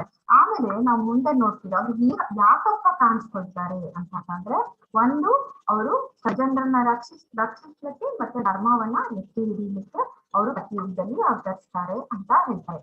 ಮತ್ತೆ ನಾವು ಮುಂದೆ ಹೋಗ್ತಾ ಭಗವಂತ ಹೇಳ್ತಾರೆ ಈ ಅಧ್ಯಾಯದಲ್ಲಿ, ಕೃಷ್ಣನಿಂದ ತಿಳಿಯುವುದರಿಂದ ಏನು ಪ್ರಯೋಜನ, ಅಂದ್ರೆ ಯಾಕೆ ನಾವು ಭಗವಂತನ ಬಗ್ಗೆ ತಿಳ್ಕೊಳ್ಬೇಕು, ಅದರಿಂದ ಏನ್ ಸಿಕ್ಕತ್ತೆ ಅಂತ ಅಂದಾಗ ಅವರು ಭಗವಂತ ಹೇಳ್ತಾರೆ, ಹೇಗೆ ನಾವು ಎಲ್ಲ ನಮ್ಮ ಕರ್ಮ ಫಲಗಳನ್ನ ಎಲ್ಲವನ್ನ ಕೆಲವು ಈ ಐಹಿಕ ನಿಸರ್ಗದ ಈ ಎಲ್ಲ ಒಂದು ಕರ್ಮ ಫಲಗಳೇನಿದೆ ಅದಕ್ಕೆ ನಮ್ಗೆ ರಿಯಾಕ್ಷನ್ ಬೇಕಾಗಿಲ್ಲ, ಅಥವಾ ಭಗವಂತನ ಧಾಮಕ್ಕೆ ನಾವು ಹೋಗ್ಬೇಕಾದ್ರೆ ನಮ್ಗೆ ಈ ಕೃಷ್ಣನ ಬಗ್ಗೆ ತಿಳಿಬೇಕಾಗುತ್ತೆ, ದಿವ್ಯ ಜ್ಞಾನದ ಬಗ್ಗೆ ತಿಳಿಯೋದ್ರಿಂದ ನಾವು ಈ ಒಂದು ಭಗವಂತನ ಧಾಮಕ್ಕೆ ಹೋಗ್ಬೋದು. ಮತ್ತೆ ಈ ಐಹಿಕ ಪ್ರಪಂಚದ ಒಂದು ಮಾಯೆ ಏನಿದೆ ಅದರಿಂದ ನಾವು ಸುಲಭವಾಗಿ ತಪ್ಪಿಸ್ಕೊಳ್ಬಹುದು ಅಂತ ಭಗವಂತ ಹೇಳ್ತಾರೆ. ಸೊ ಇಲ್ಲಿ ನಾವು ಏನಪ್ಪ ತಿಳ್ಕೊಳ್ತೀವಿ ಅಂತ ಅಂದ್ರೆ, ಈ ಅತೀಂದ್ರಿಯ ಜ್ಞಾನ ಅಥವಾ ದಿವ್ಯ ಜ್ಞಾನವನ್ನ ತಿಳ್ಕೊಳ್ಳೋದ್ರಿಂದ ನಾವು ಏನಾಗತ್ತೆ, ನಮ್ಗೆ ಈ ಸುಮ್ನೆ ಎಲ್ಲ ಅತಿಯಾಗಿ ಒಂದು ಏನು ಅಟ್ಯಾಚ್ಮೆಂಟ್ ಇದೆ ನಮ್ಗೆ ಈ ಭೌತಿಕ ಜಗತ್ತಿನಲ್ಲಿ, ಅದ್ರ ಬಗ್ಗೆ ನಮ್ಗೆ ತಿಳುವಳಿಕೆ ಮೂಡುತ್ತೆ. ಅಂದ್ರೆ ನಮ್ಗೆ ಕೊನೆಯದ ಶಾಶ್ವತವಾಗಿ ನಮ್ಗೆ ಭಗವಂತನ ಜೊತೆ ಒಂದು ಸಂಬಂಧ ಏರ್ಪಡ್ಬೇಕು ಹೊರತು, ಯಾಕಂದ್ರೆ ನಾವೆಲ್ಲ ಭಗವಂತನ ಅಂಶಗಳು. ನಮ್ದು ನಿರಂತರ ಪ್ರಯತ್ನ ಏನಿರುತ್ತೆ ಅಂದ್ರೆ ಭಗವಂತನ ಸೇರ್ಬೇಕು ಅನ್ನೋದು ಇರುತ್ತೆ ಹೊರತು ನಮ್ಮ ಈ ಐಹಿಕ ಪ್ರಪಂಚದಲ್ಲಿ ಒಂದು ಅತಿಯಾದ ಅಟ್ಯಾಚ್ಮೆಂಟ್ ಏನಿರುತ್ತೆ ಅದು ಕೂಡುದು, ಅದು ಒಂದು ತಿಳ್ಕೊಳ್ತೀವಿ. ಮತ್ತೆ ತುಂಬಾ ಭಯ ಪಡುವಂಥದ್ದು, ಒಂದು ಕೋಪ ಇರುವಂಥದ್ದು, ಇವೆಲ್ಲದಿಂದ ನಮ್ಗೆ ಸ್ವಾತಂತ್ರ್ಯ ಸಿಗತ್ತೆ ಭಗವಂತನ ದಿವ್ಯ ಜ್ಞಾನವನ್ನ ತಿಳಿಯೋದ್ರಿಂದ. ಮತ್ತೆ ನಮ್ ಇನ್ನೊಂದು ಏನಾಗತ್ತೆ ಅಂತಂದ್ರೆ, ಶ್ರೀಕೃಷ್ಣನಲ್ಲಿ ನಮ್ಗೆ ಒಂದು ಬಾಂಧವ್ಯ ಏರ್ಪಡುತ್ತೆ ಮತ್ತೆ ಅವರ ಒಂದು ಪ್ರಿಯ ಭಕ್ತರಾಗಲಿಕ್ಕೆ ದಾರಿ ನಮ್ಗೆ ಸುಗಮವಾಗತ್ತೆ ಅಂತ ಹೇಳ್ಬೋದು. ಮತ್ತೆ ಕೃಷ್ಣನ ಯಾರಪ್ಪ ಅರ್ಥ ಮಾಡ್ಕೊಂಡಿದ್ದಾರೆ ಅಂತಂದ್ರೆ, ಇಂತಹ ಒಂದು ಶುದ್ಧ ಭಕ್ತರು ಏನಿರ್ತಾರೆ ಭಗವಂತನ ಜೊತೆ ಅತಿ ಪ್ರೀತಿಯಿಂದ ಅವರಿಗೆ ಪೂರ್ತಿಯಾಗಿ ಶರಣಾಗತರಾಗಿ ಅವರನ್ನು ಭಗವಂತನನ್ನೇ ಸದಾ ನಾಮಸ್ಮರಣೆ ಮಾಡ್ತಿರುವಂತಹ ಶುದ್ಧ ಭಕ್ತರು ಮಾತ್ರ ಭಗವಂತನನ್ನ ಸಂಪೂರ್ಣವಾಗಿ ಅರ್ಥ ಮಾಡ್ಕೊಳ್ಬಹುದು ಅಂತ ಹೇಳ್ತಾರೆ. ಸೊ ಮುಂದೆ ಅವ್ರಿಗೆ ಹೇಳ್ತಾರೆ ಹೇಳಿ ಭಗವಂತನ ನಾವು 3 ಸ್ಟೇಜ್ ಅಲ್ಲಿ ಅರ್ಥ ಮಾಡ್ಕೋಬಹುದು. ಒಂದೇನಪ್ಪಾ ಅಂತಂದ್ರೆ ಬ್ರಹ್ಮನ್ ಸ್ಟೇಜ್, ಅಂದ್ರೆ ನಾವು ಸೂರ್ಯ ಇದ್ರೆ ಸೂರ್ಯನ ಕಿರಣಗಳು, ಆ ಕಿರಣಗಳನ್ನೇ ನೋಡ್ಬಿಟ್ಟು ಅದೇ ಸೂರ್ಯ ಅಂತ ಅನ್ಕೊಳ್ಳುವಂಥದ್ದು. ಅಂತಹ ಜನರು ಕೂಡ ಈ ಐಹಿಕ ಪ್ರಪಂಚದಲ್ಲಿ ತುಂಬಾ ಇದ್ದಾರೆ. ಅದು ಇನ್ನೊಂದು ಪರಮಾತ್ಮ, ಅದು ಏನಂದ್ರೆ ನಮ್ಮೆಲ್ಲರ ಹೃದಯದಲ್ಲಿ ಪರಮಾತ್ಮ ಇದ್ದಾನೆ, ಅದಷ್ಟೇ ಅಂತ ಅನ್ಕೊಳ್ಳುವಂಥದ್ದು. ಇನ್ನ ಒಂದು 3ನೇ ಹಂತ ಏನಪ್ಪಾ ಅಂದ್ರೆ, ಇದು ಓನ್ಲಿ ಭಗವಂತನ ಶುದ್ಧ ಭಕ್ತರಿಗೆ ಮಾತ್ರ ಇದು ಗೊತ್ತಾಗುತ್ತೆ. ಏನಂದ್ರೆ ಭಗವಂತನ ಮೂಲ ಸ್ವರೂಪವನ್ನ ತಿಳ್ಕೊಳ್ಳುವಂಥದ್ದು, ಭಗವಂತನ ಮೂಲ ಸ್ವರೂಪದಲ್ಲಿ ಆರಾಧನೆ ಮಾಡುವಂಥದ್ದು, ಸಂಬಂಧವನ್ನ ಏರ್ಪಡಿಸ್ಕೊಳ್ಳುವಂಥದ್ದು, ಈ 3 ಬಗ್ಗೆ ನಾವು ತಿಳ್ಕೊಳ್ತೇವೆ. ಮತ್ತೆ ಇನ್ನೊಂದು ಈ ದಿವ್ಯ ಜ್ಞಾನದಲ್ಲಿ ನಮ್ಗೆ ಏನು ಅರಿವು ಭಗವಂತ ಕೊಡ್ತಾನೆ ಅಂತ ಅಂದ್ರೆ, ಕೃಷ್ಣ ಬೇರೆ ನಾವು ಬೇರೆ. ಅಂದ್ರೆ ನಮ್ ಯೂಸಲಿ ಐಹಿಕ ಪ್ರಪಂಚದಲ್ಲಿ ಕೃಷ್ಣನ ಅವರು ಮನುಷ್ಯರಿಗೆ ಅಂತಂದ್ರೆ ಸಾಮಾನ್ಯ ಮನುಷ್ಯ ಅಂತ ತುಂಬಾ ಜನ ತಪ್ಪು ತಿಳ್ಕೊಳ್ತಾರೆ. ಕೃಷ್ಣ ಹೀಗೆ ಪಾಪ ಕಷ್ಟಪಟ್ಟ, ಅವ್ರು ಜೈಲಲ್ಲಿ ಹುಟ್ಟಿದ್ರು, ಆಮೇಲೆ ಅಲ್ಲೆಲ್ಲೋ ಒಂದ್ ಕಡೆ ಬೆಳೆದ್ರು, ಬೇರೆ ಕಡೆ ಬೆಳೆದ್ರು, ಆಮೇಲೆ ತಿರ್ಗಾ ದೊಡ್ಡವರಾದ ತಕ್ಷಣ ತಿರ್ಗಾ ಕಂಸನ್ನ ಸಾಯ್ಲಿಕ್ಕೆ ಹೋದ್ರು, ಅಯ್ಯೋ ಎಷ್ಟು ಕಷ್ಟ ಆಯ್ತಪ್ಪ ಕೃಷ್ಣನ್ಗೆ, ಹಾಗೆ ಹೀಗೆ ಎಲ್ಲ ಮಾತಾಡ್ತಾರೆ. ಆದ್ರೆ ನಾವು ಈ ದಿವ್ಯ ಜ್ಞಾನ ಪಡೆದಾಗ ನಮ್ಗೆ ಗೊತ್ತಾಗತ್ತೆ ಕೃಷ್ಣ ನಾವು ಹೇಗೆ ಒಂದು ಸಮುದ್ರದ ನೀರು ಮತ್ತೆ ಸಮುದ್ರ ಪೂರ್ತಿ ಎರಡರದ್ದು ಗುಣ ಒಂದೇ ಇರುತ್ತೆ. ಅದು ಉಪ್ಪಿರುತ್ತೆ, ಇದು ಉಪ್ಪು ಇರುತ್ತೆ, ಕ್ಯಾರೆಕ್ಟರಿಸ್ಟಿಕ್ಸ್ ಸೇಮ್ ಇರುತ್ತೆ ಗುಣಗಳು. ಆದ್ರೆ ಸಮುದ್ರನೇ ಬೇರೆ, ಒಂದು ಹನಿ ನೀರೇ ಬೇರೆ. ಹಾಗೆ ನಾವು ಭಗವಂತನ ಹೋಲಿಕೆ ಮಾಡ್ಲಿಕ್ಕೆ ಸಾಧ್ಯ ಇಲ್ಲ. ಸೊ ಒಂದು ಬೆಂಕಿಯ ಕಿಡಿ ಮತ್ತೆ ಒಂದು ಕಾಳ್ಗಿಚ್ಚು, ಅದು ಎರಡು ಹೇಗೆ ಬೇರೆನೋ ಹಾಗೆ ಭಗವಂತ ಆಧ್ಯಾತ್ಮಿಕ ರೂಪ, ನಮ್ದು ತಾತ್ಕಾಲಿಕ ರೂಪ. ಮತ್ತೆ ನಾವೆಲ್ಲ ಮಾಯೆಗೆ ಒಳಪಡ್ತೇವೆ, ಆದ್ರೆ ಶ್ರೀಕೃಷ್ಣ ಪರಮಾತ್ಮ ಮಾಯೆಯ ನಿಯಂತ್ರಕ, ಅದನ್ನ ನಿಯಂತ್ರಿಸೋರೆ ಅವರು. ಅದನ್ನ ನಾವು ಅರ್ಥ ಮಾಡ್ಕೊಳ್ತೇವೆ. ಮುಂದೆ ಹೋಗ್ತಾ ಭಗವಂತ ಹೇಳ್ತಾರೆ, ಹೇಗೆ ಜನರು ಬೇರೆ ಬೇರೆ ದೇವತೆಗಳನ್ನ ಯಾಕೆ ಪೂಜೆ ಮಾಡ್ತಾರೆ, ಏನ್ ಕಾರಣ ಅಂತ ಹೇಳ್ತಾ ಅವ್ರು ಹೇಳ್ತಾರೆ, ಯಾಕಪ್ಪ ಜನ ಕೃಷ್ಣನ ಬಿಟ್ಟು ಬೇರೆಯವ್ರನ್ನ ಪೂಜೆ ಮಾಡ್ತಾರೆ, ಬೇರೆ ದೇವತೆಗಳನ್ನ ಪೂಜೆ ಮಾಡ್ತಾರೆ? ಇದು ಬಹಳ ಜನಕ್ಕೆ ಈ ಒಂದು ಪ್ರಶ್ನೆ ಇದೆ, ಅದರಲ್ಲೂ ನಮ್ಮ ಭಾರತದಲ್ಲಿ. ಇದಕ್ಕೆ ಕಾರಣ ಏನಪ್ಪಾ ಅಂತಂದ್ರೆ, ಒಂದು ಭಗವಂತನ ಬಗ್ಗೆ ತಿಳ್ಕೊಳ್ಳೋದು ಅಷ್ಟು ಸುಲಭ ಅಲ್ಲ ಅಂತ ನಿಮ್ಗೆಲ್ಲ ಆದ್ರೆ ಅದು ಎಷ್ಟೋ ಜನ್ಮಗಳ ಪುಣ್ಯ ಇರ್ಬೇಕು. ನಮ್ಮ ಪಾಪಗಳೆಲ್ಲ ಶೇಷ ಆಗ್ತಾ ಇದ್ರೆ ಅಷ್ಟೇ ನಾವು ಕೃಷ್ಣ ಪ್ರಜ್ಞೆ ಬರ್ಲಿಕ್ಕೆ ಸಾಧ್ಯ. ಅದು ಒಂದು. ಎರಡನೇದು, ದೇವತೆಗಳನ್ನ ಯಾಕೆ ಪೂಜೆ ಮಾಡ್ತಾರೆ? ರಿಸಲ್ಟ್ ಏನೋ ಕೇಳಿದ್ರೆ ದೇವರಿಗೆ ನಾಳೆ ಇಮಿಡಿಯೇಟ್ ನಿಮಗೆ ಸ್ಯಾಂಕ್ಷನ್ ಆಗ್ಬಿಡತ್ತೆ. ಅದಕ್ಕೋಸ್ಕರ ತುಂಬಾ ಜನ ಏನ್ ಮಾಡ್ತಾರೆ, ಫಲಾಪೇಕ್ಷೆಯಿಂದ ಬೇರೆ ದೇವರುಗಳನ್ನ ಪೂಜೆ ಮಾಡ್ತಾರೆ. ಮತ್ತೆ ತುಂಬಾ ಜನಕ್ಕೆ ಈ ಟೆಂಪ್ರರಿ ಥಿಂಗ್ಸ್ ಮೇಲೆ ಅಂತ ಮ್ಯಾಡ್ನೆಸ್ ಇರುತ್ತೆ, ಅಂದ್ರೆ ಹುಚ್ಚು. ಅದು ಬೇಕು, ಇದು ಬೇಕು, ನನ್ಗೆ ಅಧಿಕಾರ ಬೇಕು, ನನ್ಗೆ ಸ್ಟೇಟಸ್ ಬೇಕು, ನನ್ ಮಗ ಅದಾಗ್ಬೇಕು, ನನ್ನ ಮಗ ಹೀಗಿರ್ಬೇಕು, ನನ್ ದೊಡ್ಡ ಮನೆ ಕಟ್ಸ್ಬೇಕು, ಒಂದು ದುಡ್ಡು ಮಾಡ್ಬೇಕು, ಹೀಗೆ ಎಷ್ಟೊಂದು ಥಿಂಗ್ಸ್ ಮೇಲೆ ಒಂದು ಹುಚ್ಚಿರುತ್ತೆ. ಅದಕ್ಕೋಸ್ಕರನು ಕೂಡ ಭಗವಂತ ಬೇರೆ ದೇವರುಗಳನ್ನ ಪೂಜೆ ಮಾಡ್ತಾರೆ. ಮತ್ತೆ ಅದಷ್ಟೇ ಅಲ್ಲ, ಈ ಕಲಿಯುಗದಲ್ಲಿ ಹೇಗೆ ಆಗ್ತಾ ಇದೆಪ್ಪ ಅಂತಂದ್ರೆ, ಸಿನಿಮಾ ನಟರನ್ನ ಪೂಜೆ ಮಾಡ್ತಾರೆ, ಮತ್ತೆ ಈ ರಾಜಕೀಯ ನಾಯಕರನ್ನ ಅವ್ರನ್ನ ದೇವ್ರು ಅಂತ ಪೂಜೆ ಮಾಡ್ತಾರೆ. ಹೀಗೆ ಅಂದ್ರೆ ಇದೆಲ್ಲ ಏನ್ ತೋರ್ಸುತ್ತೆ ಅಂದ್ರೆ ತಮೋ ಗುಣವನ್ನ ತೋರ್ಸುತ್ತೆ. ಅಂದ್ರೆ ನಾವು ತಮೋ ಗುಣದ ಒಂದು ನಾರ್ಮಲ್ ಮನುಷ್ಯರನ್ನ ದೇವ್ರ ಸ್ಥಾನದಲ್ಲಿ ಪೂಜೆ ಮಾಡ್ತಾ ಇದ್ದೀವಿ. ಮತ್ತೆ ಆದ್ರೆ ಭಗವಂತನ ಭಕ್ತರಿಗೆ ಅಥವಾ ಕೃಷ್ಣ ಪ್ರಜ್ಞೆಯಲ್ಲಿರೋರ್ಗೆ ಮಾತ್ರ ಗೊತ್ತಿರುತ್ತೆ ಶಾಶ್ವತ ಪರಿಹಾರಕ್ಕಾಗಿ ನಾವು ಶ್ರೀಕೃಷ್ಣ ಪರಮಾತ್ಮನನ್ನೇ ಪೂಜೆ ಮಾಡ್ಬೇಕಂತ. ಆದ್ರೆ ಎಷ್ಟೊಂದು ಜನಕ್ಕೆ ಈ ಶಾಶ್ವತ ಪರಿಹಾರದ ಮೇಲೆ ಅಷ್ಟು ಇಂಟ್ರೆಸ್ಟೇ ಇರೋದಿಲ್ಲ, ಯಾಕಂದ್ರೆ ಅವ್ರಿಗೆಲ್ಲ ಇಮಿಡಿಯೇಟ್ ರಿಸಲ್ಟ್ಸ್ ಬೇಕು. ಸೊ ಇದರಿಂದ ನಾವ್ ಏನ್ ಅರ್ಥ ಮಾಡ್ತೀವಪ್ಪ ಅಂತಂದ್ರೆ, intelligent people look for permanent solution. ಯಾರು ಬುದ್ಧಿವಂತರಿರ್ತಾರೋ ಅಂದ್ರೆ ಕೃಷ್ಣ ಪ್ರಜ್ಞೆ ಇರ್ತಾರೋ ಅವರು ಶಾಶ್ವತವಾದ ಒಂದು ಪರಿಹಾರಕ್ಕೆ ಟ್ರೈ ಮಾಡ್ತಾರೆ. ನಿಧಾನ ಆದ್ರೂ ಪರವಾಗಿಲ್ಲ, ನಿಧಾನವೇ ಪ್ರಧಾನ ಅಂತ ಅಂದ್ಬಿಟ್ಟು ನಮ್ಗೆ ಒಳ್ಳೆ ರಿಸಲ್ಟ್ ಇರ್ಲಿ ಅಂತ ಕೇಳ್ಕೊತಾರೆ. ಆದ್ರೆ ಈ ಐಹಿಕ ಪ್ರಪಂಚದಲ್ಲಿ ಮಾಯೆಯಿಂದ ತುಂಬಿರುವಂತಹ ಜನ, ಮಾಯೆಗೆ ಒಳಪಟ್ಟಿರುವಂತ ಜನ ಟೆಂಪ್ರರಿ ರಿಸಲ್ಟ್ಸ್ ನ ಕೇಳ್ತಾರೆ. ಸೊ ಅವ್ರು ಮಾತ್ರ ಏನ್ ಮಾಡ್ತಾರೆ, ಹೀಗೆ ದೇವಾನುದೇವತೆಗಳನ್ನ ಪೂಜೆ ಮಾಡ್ತಾರೆ.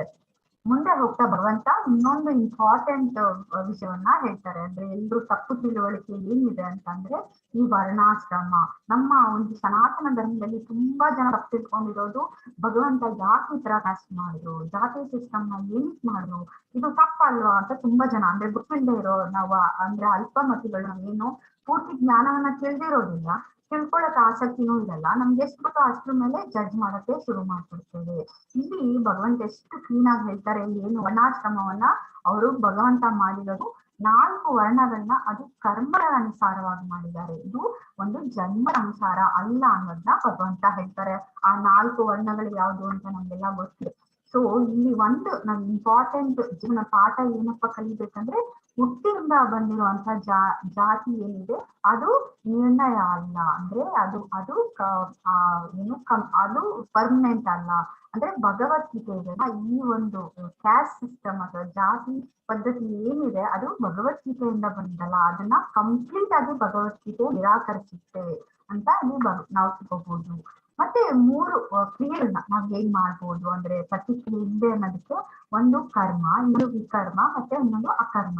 ಸೊ ಕರ್ಮ ಮಾಡಿದ್ರು ಕೂಡ ನಾವು ಫಲಾಪೇಕ್ಷೆ ಪಡ್ತೇವೆ. ವಿಕರ್ಮ ಅಂದ್ರೆ ನಿಷಿದ್ಧ ಕಾರ್ಯಗಳು, ಅದನ್ನ ಮಾಡೇಬಾರ್ದು, ಅದರಿಂದ ಪಾಪ ಬರುತ್ತೆ. ಅಕರ್ಮ ಅಂತಂದ್ರೆ ಯಾವಾಗ ನಾವು ಭಗವಂತ ಒಂದು ಕೃಷ್ಣ ಪ್ರಜ್ಞೆಯಲ್ಲಿ ನಮ್ಮ ಕಾರ್ಯಗಳನ್ನ, ನಮ್ಗೇನು ಕಾರ್ಯಗಳಿದೆ ಅದನ್ನ ಮಾಡ್ತಾ ನಾವು ಯಾವುದೇ ಫಲಾಪೇಕ್ಷೆ ಇಲ್ಲದೆ ಎಲ್ಲವನ್ನ ಭಗವಂತನಿಗೆ ಸಮರ್ಪಿಸಿ ಮಾಡುವಂಥದ್ದು ಅಕರ್ಮ. ಅವಾಗ ನಮ್ಗೆ ಯಾವುದೇ ಒಂದು ರಿಯಾಕ್ಷನ್ ಇರೋದಿಲ್ಲ. ಅವಾಗ ನಮ್ಗೆ ಗೊತ್ತಾಗತ್ತೆ ನಾವಿರುವ ಪರಿಸ್ಥಿತಿಗೆ ನಮ್ಮ ಭಗವಂತ ಶ್ರೀಕೃಷ್ಣ ಖಂಡಿತ ಕಾರಣ ಅದ, ಅದಕ್ಕೆಲ್ಲ ನಾವೇ ಕಾರಣಕರ್ತರು ಅನ್ನೋದು ನಮ್ಗೆ ದಿವ್ಯ ಜ್ಞಾನ ತಿಳಿದಾಗ ಗೊತ್ತಾಗುತ್ತೆ. ಮತ್ತೆ ನಾವು ಯಾವಾಗಲೂ ಅಷ್ಟೇ ಈ ಆಧುನಿಕ ಪ್ರಪಂಚದಲ್ಲಿ ನಮ್ಮ ಕೆಲಸ ಕಾರ್ಯಗಳನ್ನ ನಾವು ಕರೆಕ್ಟ್ ಆಗಿ ಮಾಡ್ಬೇಕು. ಅವಾಗಷ್ಟೇ ನಾವು ಎಚ್ಚರಿಕೆಯಿಂದ ಭಗವಂತನ ಜ್ಞಾನದಲ್ಲಿ ಮಾಡಿದ್ರೆ ಅಷ್ಟೇ ಈ ಒಂದು ಮಾಯೆಗೆ ಸಿಕ್ಕಾಕೊಳ್ಳಲ್ಲ. ಇಲ್ಲದೇ ಇದ್ರೆ ಖಂಡಿತ ನಾವು ಕೂಡ ಈ ಮಾಯೆಗೆ ಸಿಕ್ಕಾಕೊಂಡು ಈ ಮರಣ ಮತ್ತೆ ಜನನ ಚಕ್ರಕ್ಕೆ ಸಿಕ್ಕಾಕೊಂಡಿರ್ತೀವಿ. ಅದನ್ನ ಹೇಳ್ತಾರೆ. ಸೊ ಇಲ್ಲಿ ಅದಕ್ಕೆ ಭಗವಂತ ಇಲ್ಲಿ ನಾವು ಒಂದು ತಿಳ್ಕೊಳ್ಬಹುದು. ಇದರಿಂದ ಈ ಜ್ಞಾನದಿಂದ ಏನಪ್ಪಾ ಅಂತಂದ್ರೆ just like fire burns of everything, ಅದೇ ರೀತಿ ಒಂದು ಬೆಂಕಿ ಎಲ್ಲವನ್ನ ಅದಕ್ಕೇನು ಸಿಕ್ಕತ್ತೆ ಅದನ್ನೆಲ್ಲ ಸುಟ್ಟಾಕ್ಬಿಟ್ಟು, ಹಾಗೆ ಈ ಭಗವಂತನ ದಿವ್ಯ ಜ್ಞಾನವನ್ನ ನಾವು ತಿಳ್ಕೊಂಡ್ರೆ ನಮ್ಮೆಲ್ಲ ಪಾಪಗಳನ್ನ ಅದು ಸುಟ್ಟು ಹಾಕ್ಬಿಡತ್ತೆ ಅನ್ನೋದನ್ನ ನಾವು ತಿಳ್ಕೊಳ್ಬಹುದು. ಆದ್ರಿಂದ ನಾವೇನ್ ತಿಳ್ಕೊಂಡ್ರೆ ಒಂದು ದಿವ್ಯ ಜ್ಞಾನದ ಮೂಲ ಏನು, ಮತ್ತೆ ಭಗವದ್ಗೀತೆಯಲ್ಲಿ ಭಗವಂತ ಏನು ಹೇಳಲಿಕ್ಕೆ ಇಷ್ಟಪಡ್ತಾನೆ, ಮತ್ತೆ ಭಗವಂತ ಹೇಗೆ ಇದನ್ನ ಗುರು ಪರಂಪರೆಯಲ್ಲಿ ಇರಬೇಕು ಅಂತ ಹೇಳ್ತಾರೆ ಅನ್ನೋದನ್ನ ನೋಡ್ತೀವಿ. ಮತ್ತೆ ಭಗವದ್ಗೀತೆಯ ಮುಖ್ಯವಾಗಿ ಇದರ ಸಾರ ತಗೊಂಡ್ರೆ ಹೇಗೆ ನಾವು ಕೃಷ್ಣನ ಬಗ್ಗೆ ಯೋಚಿಸ್ಬೇಕು, ಕೃಷ್ಣನ ಭಕ್ತನಾಗ್ಬೇಕು, ಕೃಷ್ಣನನ್ನ ಆರಾಧಿಸ್ಬೇಕು, ಅವ್ರಿಗೆ ಗೌರವ ಸಲ್ಲಿಸ್ಬೇಕು. ಅಷ್ಟೇ ನಾವು ಕೃಷ್ಣನನ್ನ ತಲುಪಲಿಕ್ಕೆ ಸಾಧ್ಯ, ಗೋಲೋಕವನ್ನ ತಲುಪಲಿಕ್ಕೆ ಸಾಧ್ಯ. ಮತ್ತೆ ವರ್ಣಾಶ್ರಮದ ಬಗ್ಗೆ ಜ್ಞಾನ ಕೊಡ್ತಾರೆ. ಮತ್ತೆ ಯಾವುದಕ್ಕೂ ಈ ಐಹಿಕ ಪ್ರಪಂಚದಲ್ಲಿ ಅತಿ ಹೆಚ್ಚಾಗಿ ನಮ್ಮ ಕರ್ಮಗಳನ್ನಷ್ಟೇ ಮಾಡ್ತಾ ಯಾವುದಕ್ಕೂ ಅತಿಯಾಗಿ ಅಟ್ಯಾಚ್ಮೆಂಟ್ ಆಗ್ಬಾರ್ದು. ಯಾಕಂದ್ರೆ ನಮ್ಮ ಒಂದು ಶಾಶ್ವತವಾದ ಅಟ್ಯಾಚ್ಮೆಂಟ್ ನಮ್ಮ ಆತ್ಮ ಯಾಕೆ ಯಾವಾಗ್ಲೂ ಚಪ್ಪಡಿಸ್ತಿರತ್ತೆ ಅಂತಂದ್ರೆ ನಾವೆಲ್ಲ ಭಗವಂತನ ಅಂಶ, ಅವ್ರನ್ನ ಸೇರ್ಲಿಕ್ಕಷ್ಟೇ ನಾವು ಟ್ರೈ ಮಾಡ್ಬೇಕು. ಮತ್ತೆ ಇದ್ರ ಜೊತೆಗೆ ಈ ಭಗವಂತನ ಒಂದು ಕೃಷ್ಣ ಪ್ರಜ್ಞೆಯಲ್ಲಿ ಇರ್ಬೇಕಂದ್ರೆ ನಮ್ಮ ಇಂದ್ರಿಯಗಳನ್ನ ನಾವು ಕಂಟ್ರೋಲ್ ಮಾಡ್ಕೋಬೇಕು. ಮತ್ತೆ ಪರಮಾತ್ಮನ ಬಗ್ಗೆ ಒಂದು ಜ್ಞಾನವನ್ನ ಪಡ್ಕೊಳ್ಬೇಕು. ಆಗ ಅಷ್ಟೇ ನಾವು ಕೃಷ್ಣನನ್ನ ತಲುಪಲಿಕ್ಕೆ ಸಾಧ್ಯ. ಮತ್ತೆ ಆಸೆ ಇರ್ಲಿ ಇಲ್ಲೇ ಇರ್ಲಿ ಇರ್ಲಿ ಬೇಡದೇ ಇರ್ಲಿ ಯಾವಾಗ್ಲೂ ನಮ್ದು ಒಂದೇ ದಿನ ಇರ್ಬೇಕು ಕೃಷ್ಣನನ್ನ ಪೂಜೆ ಮಾಡುವಂಥದ್ದು, ಕೃಷ್ಣನ ಭಕ್ತಿ ಮಾಡುವಂಥದ್ದು.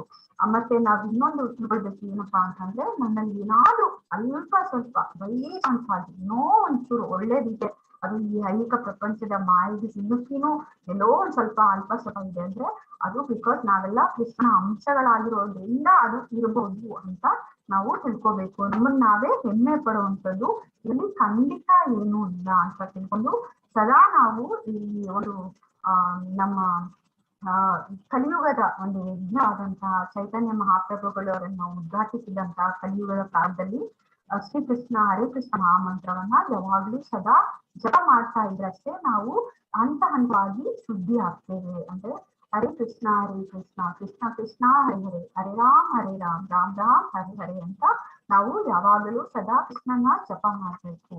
ಮತ್ತೆ ಅದರಿಂದ ಅಷ್ಟೇ ಈ ದಿವ್ಯ ಜ್ಞಾನದ ಬಗ್ಗೆ ನಾವು ಸಂಪೂರ್ಣವಾಗಿ ತಿಳ್ಕೊಳ್ಕೆ ಸಾಧ್ಯ ಅಂತ ಹೇಳ್ತಾ, ನಾನು ಏನಾದ್ರು ತಪ್ಪುಗಳು ಮಾಡಿದ್ರೆ ದಯವಿಟ್ಟು ಕ್ಷಮಿಸಿ ಅಂತ ಹೇಳ್ಕೊಳ್ತಾ ಸರ್ವಂ ಶ್ರೀಕೃಷ್ಣಾರ್ಪಣ ಮಸ್ತು. ಧನ್ಯವಾದಗಳು. ಹರೇ ಕೃಷ್ಣ ಪ್ರಭು.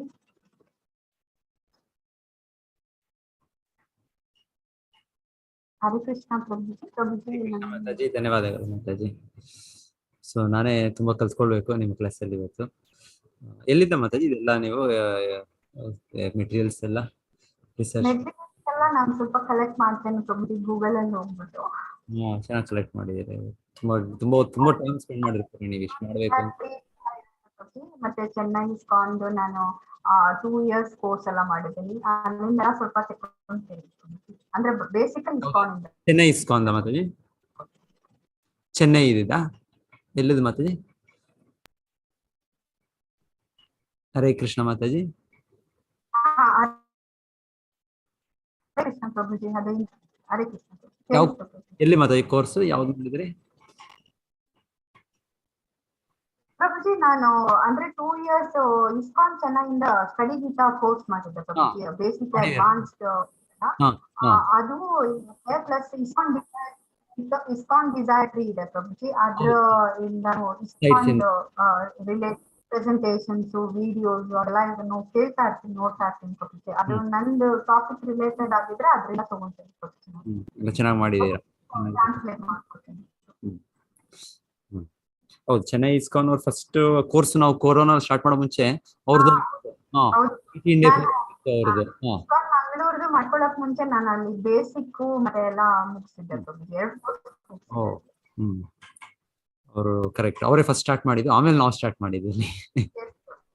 ಹೌದು, ಒಳ್ಳೇದು. ಮತ್ತೆ ಚೆನ್ನಾಗಿ ಮಾಡಿದ್ದಾರೆ, ಚೆನ್ನಾಗೆಲ್ಲ ಕಲೆಕ್ಟ್ ಮಾಡಿದ್ದೀರಾ. 4th ಚಾಪ್ಟರ್ ಟ್ರಾನ್ಸೆಂಡೆಂಟಲ್ ನಾಲೆಜ್, ದಿವ್ಯ ಜ್ಞಾನ.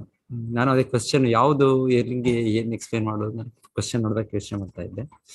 ಸೊ ನೀವು ಫುಲ್ ಡಿವಿಷನ್ಸ್ ಎಲ್ಲ ತಗೊಂಡ್ರಿ, ಈ ಚಾಪ್ಟರ್ ಅಲ್ಲಿ ಏನೇನು ಶ್ಲೋಕಾಸ್ ಅಲ್ಲಿ ಕೃಷ್ಣ ಏನೇನು ಜ್ಞಾನ ಕೊಡ್ತಾ ಇದೆ ಅಂತ.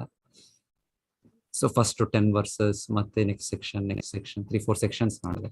ಓಕೆ, ಚೆನ್ನಾಗಿದೆ ಪ್ರೆಸೆಂಟೇಶನ್. ನೀವು ಆಮೇಲೆ ಇದೆಲ್ಲ ನೀವು ನಮಗೆ ಒಂದು ಡ್ರೈವಲ್ಲಿ ಹಾಕ್ಬೇಕು. ನಾವು ಸುಬುದ್ದಿ ಪ್ರಭುಗೆ ಸೆಂಡ್ ಮಾಡಿದರೆ ಅವ್ರು ಹಾಕಿಡ್ತಾರೆ. ಅವ್ರು ನಮಗೆ ಫ್ಯೂಚರ್ಗೆ ನೆಕ್ಸ್ಟ್ ಬೇರೆ ಡಿವೋರ್ಸ್ ಕೂಡ ಇರುತ್ತೆ.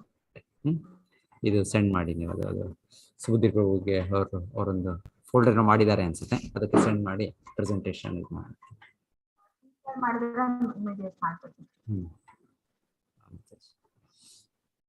ಸೊ 4th ಚಾಪ್ಟರ್ ಒಂಥರ ಫಸ್ಟ್ 10 ಶ್ಲೋಕಾಸ್ ಪರ್ಟಿಕ್ಯುಲರ್ಲಿ ಇವಾಗ ನನಗೆ ತುಂಬಾ ಇಷ್ಟ. ಅದನ್ನ ಮತ್ತೆ ಓದಕ್ಕೆ ಫಸ್ಟ್. ಆಮೇಲೆ ಕೃಷ್ಣ ಬೇರೆ ಬೇರೆ ಟಾಪಿಕ್ಸ್ ಹೇಳ್ತಾರೆ. ಆಮೇಲೆ ಫಸ್ಟ್ ಟೈಮ್ ಕೃಷ್ಣ ಗೀತೆಯಲ್ಲಿ ತನ್ನ ಡಿವೈನ್ ಇದು ತನ್ನ ದಿವ್ಯ ಸ್ಥಾನವನ್ನು ಹೇಳೋದು.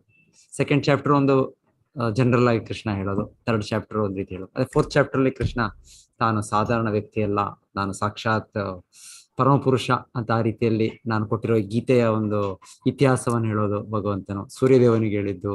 ಸೊ ಈ ರೀತಿ ಎಲ್ಲ ಒಂಥರ ಕೃಷ್ಣ ಇಮಿಡಿಯೇಟ್ ಆಗಿ ಭಗವದ್ಗೀತೆನ ದಿವ್ಯ ಇದಕ್ಕೆ ತಗೊಂಡೋಗ್ಬಿಡ್ತಾರೆ. ತನ್ನ ದಿವ್ಯ ಸ್ವರೂಪವನ್ನು ಹೇಳೋದಕ್ಕೆ ಭಗವಂತನ ಸ್ಟಾರ್ಟ್ ಮಾಡೋದು 4th ಚಾಪ್ಟರ್.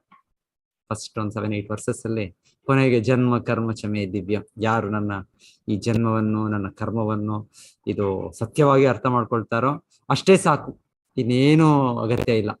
ಇನ್ನೇನು ನಾವು ಅನ್ಕೊಳ್ಳೋ ರೀತಿ ಬೇರೆ ಬೇರೆ ರೀತಿ ಒಂದು ದೊಡ್ಡ ಪಂಡಿತನಾಗ್ಬೇಕು, ಇಲ್ಲಾಂದ್ರೆ ದೊಡ್ಡ ವೇದ ಪಂಡಿತನಾಗ್ಬೇಕು, ಇಲ್ಲ ಯಜ್ಞಗಳು, ಹೋಮಗಳು, ಈ ಯೋಗಾಭ್ಯಾಸಗಳು, ಎಷ್ಟೆಷ್ಟೋ ವಿಧಾನಗಳಿದೆ ನಾವು ಜೀವನದಲ್ಲಿ ಮುನ್ನಡೆಸಲಿಕ್ಕೆ, ಮತ್ತು ಪರ್ಟಿಕ್ಯುಲರ್ಲಿ ಆಧ್ಯಾತ್ಮಿಕ ಜೀವನದಲ್ಲಿ ನಾವು ಪರಿಪೂರ್ಣತೆ ಪಡೆಯಲಿಕ್ಕೆ. ಹಾಗೆ ಕೃಷ್ಣ ಹೇಳೋದು ಏನೂ ಅಗತ್ಯ ಇಲ್ಲ, ನನ್ನ ಒಂದು ಶುದ್ಧ ಭಕ್ತಿ ಕಾರ್ಯಗಳಿಂದ ನೀವು ಪರಿಪೂರ್ಣತೆಯನ್ನು ಪಡಿಬಹುದು ಅಂತ ಈಗ ಅಧ್ಯಾಯದಲ್ಲಿ ತುಂಬಾ ಚೆನ್ನಾಗಿ ಹೇಳೋ ವಿಷಯಗಳಿದೆ ಈ ಅಧ್ಯಾಯದಲ್ಲಿ. Yes Mataji, thanks Mataji. ಇನ್ಯಾರೋ ಭಕ್ತರು ಮಾತಾಜಿಗೆ ಏನೋ ಪ್ರಶ್ನೆ ಮಾಡ್ತಾರಾ ಯಾರಾದ್ರು?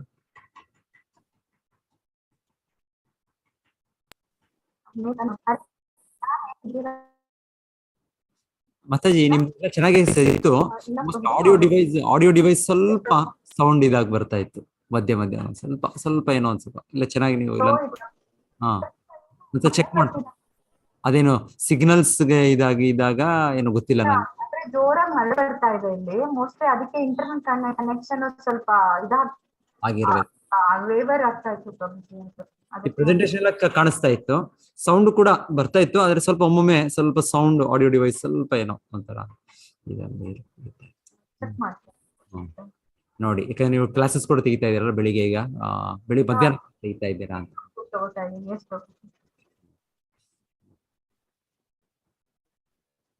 ಓಕೆ ಮಾತಾಜಿ, ಧನ್ಯವಾದಗಳು. ಇನ್ಯಾರಾದ್ರೂ ಏನಾದ್ರು ಕೇಳ್ಬೇಕಾ ಮಾತಾಜಿಗೆ?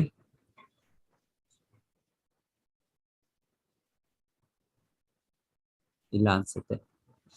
ಸೊ ಮಾತಾಜಿ ಅವ್ರನ್ನ ನೇತ್ರ ಮಾತಾಜಿ ಮೋಸ್ಟ್ಲಿ ಕ್ಲಾಸ್ ಅಲ್ಲಿ ಇರ್ತಾರೇನೋ ಅಲ್ಲ ಅವರು? ಅವ್ರ ಅಕಸ್ಮಾತ್ ಆಗಿಲ್ಲ ಅಂದ್ರೆ ನಾಳೆ ಇವರು ಮಲ್ಲಿಕಾ ಮಾತಾಜಿ ನಾಳೆ ಮಾಡ್ತಿದ್ದಾರೆ. ಇಬ್ರು ಕೂಡ ನಾಳೆ ಮಾಡ್ಬೋದು ಅಷ್ಟೇ ಅವರಿಬ್ರು. ಇಲ್ಲ ಅಂದ್ರೆ ಮಲ್ಲಿಕಾ ಮಾತಾಜಿ ಹರೇ ಕೃಷ್ಣ.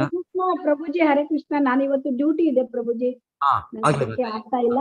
ನಾನು 24 hours ಡ್ಯೂಟಿ ಇದೆ. ನಾಳೆ ಮಾಡ್ತೇನೆ ಪ್ರಭುಜಿ. ನಾನು ನಾಳೆ ಮಾಡ್ತೀರಾ ನೀವು? ಆಯ್ತು. ಹೌದು ಪ್ರಭುಜಿ, ನಾಳೆ ಮಾಡ್ತೇನೆ. ಮತ್ತೆ ನೀವು ಮತ್ತೆ ನೇತ್ರ ಮಾತಾಜಿ ಗೊತ್ತಿಲ್ಲ, ನಾಳೆ ಕೂಡ ಕ್ಲಾಸ್ ಇರುತ್ತೆ ಅವ್ರದ್ದು, ಆಗುತ್ತೋ ಇಲ್ವೋ ನೋಡೋಣ. ಇಲ್ಲ ಮತ್ತೆ ನೋಡೋಣ. ನಾಳೆ ಮಾಡ್ತೇನೆ ಪ್ರಭುಜಿ ನಾನು. ಹರೇ ಕೃಷ್ಣ ಪ್ರಭುಜಿ. ನಾಳೆ ಸಂಗೀತಮಯ ಗ್ರೂಪ್ ಇಂದ ನಾವು ಇಬ್ರು ಮಾಡ್ತಾ ಇದ್ದೇವೆ, ಗೀತಾ ಮೋಹನ್ ಮತ್ತೆ ನಾನು. ಯಾವ್ದು 5th ಚಾಪ್ಟರ್ ಮಾತಾಜಿ ನಿಮ್ದು? ಈಗ ನಮ್ದು 5th ಚಾಪ್ಟರ್. ಅಂದ್ರೆ ನನ್ಗೆ ನೆಕ್ಸ್ಟ್ ಮತ್ತೊಂದು ವೀಕ್ ಅಲ್ಲಿ ಆಗ್ತಾ ಇಲ್ಲ ಮಾಡ್ಲಿಕ್ಕೆ, ಅದಕ್ಕೆ ನಾನು ನಾಳೆ ಮಾಡ್ತೀನಿ. ಕ್ವೆಶ್ಚನ್ ನಂಬರ್ ಯಾವ್ದು ಮಾತಾಜಿ ನಿಮ್ದು? ಕ್ವೆಶ್ಚನ್ ನಂಬರ್ 2 ಪ್ರಭುಜಿ ನಂದು. ಓಕೆ. ಮತ್ತೆ ಇನ್ನೊಬ್ರು ಯಾರು ಮಾಡ್ತಾರೆ ನಿಮ್ ಗ್ರೂಪ್? ಅವರು ಗೀತಾ ಮೋಹನ್ ಮಾತಾಜಿ ಮಾಡ್ತಾರೆ ಅಂತ ಹೇಳಿದ್ರು. ಅವ್ರದ್ದು ರೆಡಿ ಇದ್ದೇವೆ ನಾವಿಬ್ರು. ಹೌದಾ? ಓಕೆ. ಅವ್ರದ್ದು ಯಾವ್ದು ಕ್ವೆಶ್ಚನ್ ನಂಬರ್? ಅವರದ್ದು ನಂಗೊಂದು ಮೆಸೇಜ್ ಮಾಡ್ಬಿಡಿ ಅಷ್ಟೇ ನಿಮ್ದು. ಓಕೆ ಪ್ರಭುಜಿ. ಓಕೆ ಮಾಡಿ. ಮತ್ತೆ ಜ್ಯೋತಿ ಮಾತಾಜಿ ನೀವೇನೋ ಹ್ಯಾಂಡ್ಸ್ ರೈಸ್ ಮಾಡಿದೀರಾ? ಹಲೋ, ನಮಸ್ತೆ ಪ್ರಭುಜಿ. ನಾನು ಇವತ್ತು ತಮ್ಮ ಮೆಸೇಜ್ ನೋಡಿ ಈ ಗ್ರೂಪಿಗೆ ಜಾಯಿನ್ ಆದೆ. ನಾನು 3rd ಲೆವೆಲ್ ಅಲ್ಲಿ ಇರ್ಬೇಕಾಗಿದ್ದು, ಆದ್ರೆ 3rd ಲೆವೆಲಿನ ಕಲಿಕೆ ಪ್ರಕ್ರಿಯೆ ಏನು ಸ್ಥಗಿತ ಆಗಿದೆ ಅಂತ ಹೇಳುವಂತ ಮಾತಿದೆ. ಏನು ಅರ್ಥ ಆಗ್ತಾ ಇಲ್ಲ. ಯಾರಿಗೆ ಯಾವ ರೀತಿ ಕ್ವಶನ್ ಬರ್ತದೆ, ಏನ್ ಪ್ರೆಸೆಂಟೇಶನ್ ನಡೆದಿದೆ ನಂಗೆ ಏನು ಗೊತ್ತಿಲ್ಲ. ಸ್ವಲ್ಪ ಇಂಟ್ರೊಡಕ್ಟರಿ ಆಗಿ ನಮ್ಗೆ ನಾವು ಹೊಸದಾಗಿ ಸೇರಿದವರಿಗೆ ಹೇಳಿದ್ರೆ ನಮ್ಗೆ ಫಾಲೋಅಪ್ ಆಗಿ ನಾವು ಪ್ರಿಪೇರ್ ಆಗ್ಲಿಕ್ಕೆ ರೆಡಿ ಆಗ್ತದೆ, ಚೆನ್ನಾಗಾಗ್ತದೆ. ಹಾಗಾಗಿ ಏನ್ ಇದು ನಡೀತಾ ಇದೆ ಅಂತ ನಂಗೆ ಗೊತ್ತಾಗ್ತಾ ಇಲ್ಲ ಪ್ರಭುಜಿ. ಹೇಗೆ ಆಯ್ಕೆ ಮಾಡ್ತಾ ಇದ್ದೀರಾ, ಹೇಗೆ ಪ್ರಶ್ನೆಗಳನ್ನ ಹೇಗೆ ಫ್ರೇಮ್ ಮಾಡ್ತಾ ಇದ್ದೀರಾ, ಅದನ್ನೆಲ್ಲ ಒಂದ್ ಸ್ವಲ್ಪ ಹೇಳಿದ್ರೆ ಒಳ್ಳೇದಾಗ್ತದೆ. ಮಾತಾಜಿ, ಆಕ್ಚುಲಿ 3rd ಲೆವೆಲ್ ಅಲ್ಲಿ ನಿಮಗೆ ನಾವು ಭಕ್ತಿರಸ ಸಿಂಧು ಕೂಡ ಬುಕ್ ಮಾಡ್ಬೇಕು. ನಾನು ಸ್ಟಾರ್ಟ್ ಮಾಡಿದೆ, ಒಂದ್ ಅಧ್ಯಾಯನೋ ಮಾಡಿದೆ ಅನ್ಸುತ್ತೆ, ಒಂದ್ ಅಧ್ಯಾಯ ಮಾಡ್ಲಿಲ್ಲ, ಇಂಟ್ರೊಡಕ್ಷನ್ ಮಾಡಿದೆ ಅನ್ಸುತ್ತೆ, ಇಂಟ್ರೊಡಕ್ಷನ್ ಮಾಡಿದೆ. ಸೊ ನಂತರ ಫುಲ್ ಅಧ್ಯಾಯಗಳು 20 ಅಧ್ಯಾಯಗಳದು ಇದೆ, ಬಾಕಿ ಇದೆ. ಸೊ ಅದು ಮಾಡ್ತಾ ನಿಮ್ಗೆ ಈ ಪ್ರೆಸೆಂಟೇಷನ್ಸ್ ಎಲ್ಲ ನಿಮ್ಗೆ ಮಾಡ್ಬೇಕು ಅಂತ ಅದು ಕೂಡ ತಿಳಿಸ್ಕೊಡ್ತೇವೆ ನಾವು. ಆದ್ರೆ ಮೋಸ್ಟ್ಲಿ ಈ ಇನ್ನೊಂದು ವಾರ 2 ವಾರ ಇವ್ರಿಗೆ ಜಾಯಿನ್ ಆಗಿ ನೀವು. ನಂತರ ಇನ್ನ ಇವರು ಸುಬುದ್ದಿ ಪ್ರಭುನ್ ಕಾಣ್ತಾರೆ. ಅವ್ರ ಲೆವೆಲ್ 2 ಆಲ್ಮೋಸ್ಟ್ ಈಗ ನೆಕ್ಸ್ಟ್ ಕೊಟ್ಟಿದ್ದಾರೆ, ಚಾರ್ಜ್ ಕೊಟ್ಟು ಲೆವೆಲ್ 3 ಬಂದ್ರೆ ಅವ್ರು ನಿಮ್ಗೆ ಹೊಸದಾಗಿ ತಗೊಳ್ಳಿ. ಸುಬುದ್ದಿ ಪ್ರಭು ನಿಮ್ಗೆ ಲೆವೆಲ್ 2 ಮಾಡ್ತಾ ಇದಾರಲ್ಲ, ಲೆವೆಲ್ 3 ಕೂಡ ಅವರೇ ಮಾಡ್ತಾರೆ. 1 or 2 weeks ಅಷ್ಟವರೆಗೂ ನೀವು ನಂದು ಇದು ಏನು ಇದೇಗೆ ನಡೀತಾ ಇದೆ ಅಂದ್ರೆ, ಇದು ನಮ್ದು ಫಸ್ಟಿಗೆ ನಾವು ಗೀತೆಯ ಒಂದೊಂದು ವಿಷಯ ಅಂತ ನಾವು ಅದ್ರ ಬಗ್ಗೆ ಪ್ರತಿಯೊಬ್ರು ಡಿವೋಟೀಸ್ ತಯಾರಾಗಿ ಪ್ರೆಸೆಂಟ್ ಮಾಡ್ತಾರೆ. ಗೀತೆಯಲ್ಲಿ 16 ಟಾಪಿಕ್ ಅಂತ, 12 ಟಾಪಿಕ್, 12ರಲ್ಲಿ ಒಂದೊಂದರಲ್ಲಿ 2 ಟಾಪಿಕ್ ಇರೋದ್ರಿಂದ 16 ಟಾಪಿಕ್ ಅಂತ. ಯಾವುದು ನಾವು ಒಂದು ಟಾಪಿಕ್ ಉದಾಹರಣೆಗೆ ಆತ್ಮ ಮತ್ತು ಪುನರ್ಜನ್ಮ, ಎಲ್ಲೆಲ್ಲಿ ಗೀತೆಯಲ್ಲಿ ಆತ್ಮದ ಬಗ್ಗೆ ಹೇಳ್ತಾರೆ, ಆತ್ಮದ ಗುಣಗಳು ಹೇಳ್ತಾರೆ, ಮತ್ತೆ ಆತ್ಮ ಹೇಗೆ ನಾವು ಒಂದೊಂದು ದೇಹವನ್ನು ಪಡಿತೇವೆ, ಆ ರೀತಿಯ ಟಾಪಿಕ್ ಒಂದು ಟಾಪಿಕ್.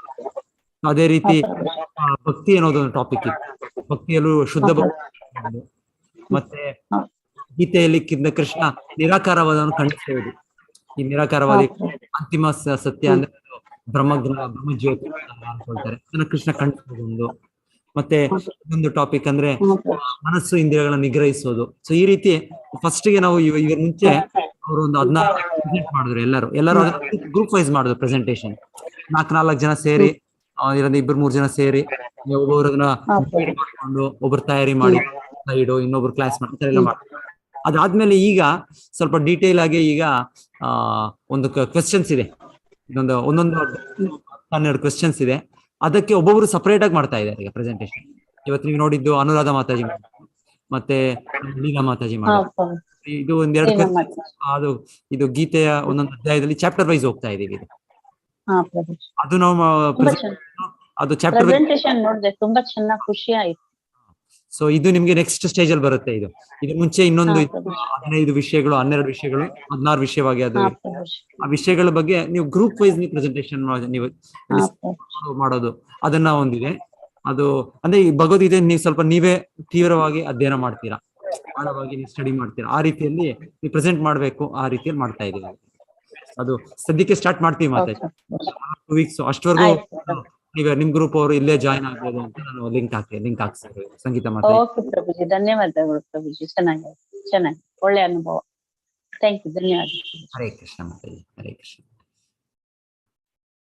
ಸೊ ಈಗ ನಿಮ್ಮ ರೀತಿಯಲ್ಲಿ ಯಾರಿದ್ದಾರೆ ಮಾತಾಜಿ? ಎಲ್ಲ ಮೋಸ್ಟ್ಲಿ ಲೆವೆಲ್ 4 ಅವರೇ ಇದ್ದಾರೆ ಅನ್ಸುತ್ತೆ. ಇನ್ಯಾರಾದ್ರೂ ಇದ್ದಾರಾ ಭಕ್ತರು ನಿಮ್ ಜೊತೆಗೆ, ಜ್ಯೋತಿ ಮಾತಾಜಿ ಜೊತೆಗೆ ಜಾಯಿನ್ ಆದವರು ಈ ಕ್ಲಾಸ್ಗೆ ಹೊಸದಾಗಿ? ಚಿನ್ಮಯಿ ಮಾತಾ ಅನ್ಸುತ್ತೆ ಮೋಸ್ಟ್ಲಿ ಅವರು ಹೊಸದಾಗಿ ಜಾಯಿನ್ ಆದ್ರ ಅಂತ. ಮತ್ತೆ ಅದು ನಂದೇ ಇನ್ನೊಂದು ಡಿವೈಸ್ ಪ್ರಭುಜಿ, ಮಗಳದು ಹಾಕೊಂಡಿದ್ದೆ ಮೊಬೈಲ್ ಅಲ್ಲಿ ಸ್ಕ್ರೀನ್. ಮತ್ತೆ ಇನ್ನೆಲ್ಲ ನಾನು ಹಳೆ ಡಿವೋಟಿಸೇ ನೋಡ್ತಾ ಇದ್ದೀನಿ. ಮಂಗಳ ಮಾತಾಜಿ ಅವರು ಫಸ್ಟ್ ಟೈಮ್ ಜಾಯಿನ್, ಇಲ್ಲ ಮಾತಾಜಿ ನಮ್ಮ ಹಳೆ ಗ್ರೂಪ್ ಅಲ್ಲೇ ಇದ್ದಾರಾ?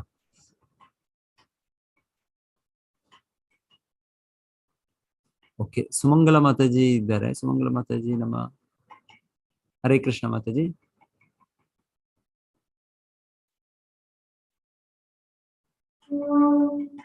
ಓಕೆ, ಮೋಸ್ಟ್ಲಿ ಕೇಳಲಿಕ್ಕೆ ಬಂದಿರಬಹುದು. ಸುಮಂಗಲ ಮಾತಾಜಿ ಮೊನ್ನೆ ಮಂಗಳೂರು ಬಂದಿದ್ರು, ಅವರೇ ಅಲ್ಲ ಸುಮಂಗಲ ಮಾತಾಜಿ? ಹೌದು ಪ್ರಭುಜಿ, ಹೌದು. ಓಕೆ, ಮಾತಾಜಿ ಜಾಯಿನ್ ಆಗಿದ್ದಾರೆ ಇವತ್ತು. ಓಕೆ, ಅವ್ರ ಕಾಲ್ ನಾನು ಎತ್ತಲಿಲ್ಲ ಮೊನ್ನೆ, ಒಂದು ಯಾವ್ದೋ 2-3 days.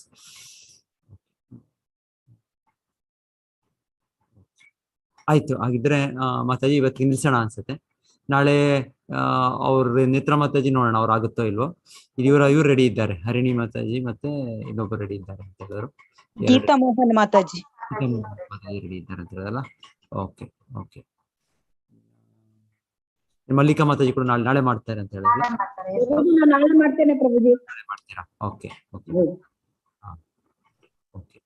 ಆಗಲಿ ಮಾತಾಜಿ ಆಗಿದ್ರೆ. ಹಾ ಓಕೆ. ಇವತ್ತಿಗೆ ಹರೇ ಕೃಷ್ಣ.